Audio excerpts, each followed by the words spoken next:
আসসালামু আলাইকুম, hello everyone. আশা করি আপনারা সকলেই ভালো আছেন। নতুন একটা ভিডিও নিয়ে আবার হাজির হলাম। আজকে আমি আপনাদের এরকম একটি ব্লোয়ার মেশিন বানিয়ে দেখাবো। সো গাইস, দেখতে পাচ্ছেন আমাদের সেই ব্লোয়ার মেশিনটি রয়েছে। আই গেস এরকম খুব পাওয়ারফুল একটি ব্লোয়ার মেশিন। তো আমি আপনাদের চালিয়ে দেখাচ্ছি এখন। সো ইনপুট করে দিলাম। সো দেখতে পাচ্ছেন একদম প্রচুর পরিমাণে স্পিড, আপনি শব্দটা শুনতে পাচ্ছেন ক্লিয়ারভাবে। আমি এটা কীভাবে তৈরি করেছি আজকের এই ভিডিওতে কিন্তু আপনাদেরকে সম্পূর্ণ দেখানো হবে। তো চলুন ভিডিওটি শুরু করা যায়।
সো গাইস দেখতে পাচ্ছেন আমাদের যে ব্লোয়ার মেশিনটা অলরেডি তৈরি হয়ে গেছে। তো দেখতে পাচ্ছেন আর দেখতে গাইস খুব চমৎকার লাগছে। দেখতে পাচ্ছেন গাইস এখন আপনাদের চালিয়ে দেখাবে এটা কতটুকু ওয়ার্ক করছে। তো চালানোর জন্য আমাদের এরকম একটি 3.7 ভোল্ট একটি ব্যাটারি লাগবে। সো দেখতে পাচ্ছেন 3.7 ভোল্ট ব্যাটারি নিয়ে নিয়েছি আর এখানে একটা ফিমেল কর্ড লাগিয়ে দিয়েছি যা আমরা ইনপুট করতে পারি। সো আমি এটা এখানে ইনপুট করে দিব আর এখানে সুইচটা প্রেস করলে কিন্তু আমাদের এই যে ব্লোয়ার মেশিনটা চালু হয়ে যাবে। তো আমি প্রেস করে দেখাই, দেখতে পাচ্ছেন এরকম প্রচুর পরিমাণে বাতাস রয়েছে। তো আপনাদের আমি একটু দেখাই। সো এই যে দেখতে পাচ্ছেন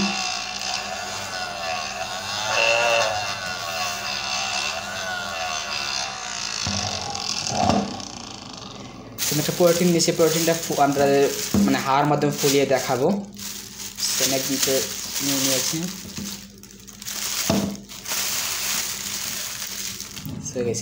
সেভ করবো। সো দেখতে পাচ্ছেন কত কম সময় কিন্তু আমাদের প্রোটিনটা ফুলিয়ে ফেলেছি।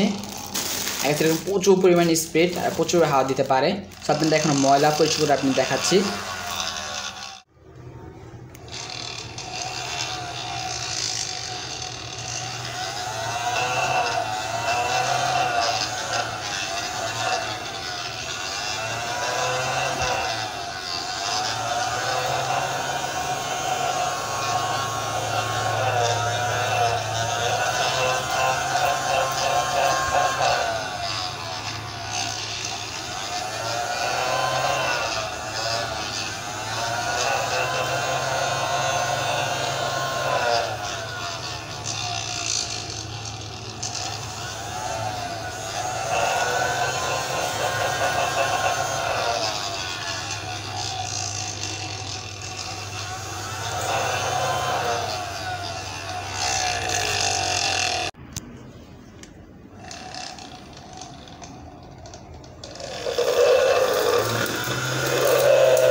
সো গাইজ দেখতে পেয়েছেন আমাদের যে ব্লোয়ার মেশিনটা কিন্তু ফুললিভাবে ওয়ার্ক করছিল, কতক্ষণ আপনাদের ভিডিওতে দেখিয়েছি আগে। সেরকম খুব পাওয়ারফুল একটি ব্লোয়ার মেশিন, চাইলে আপনারা বানিয়ে দেখতে পারেন।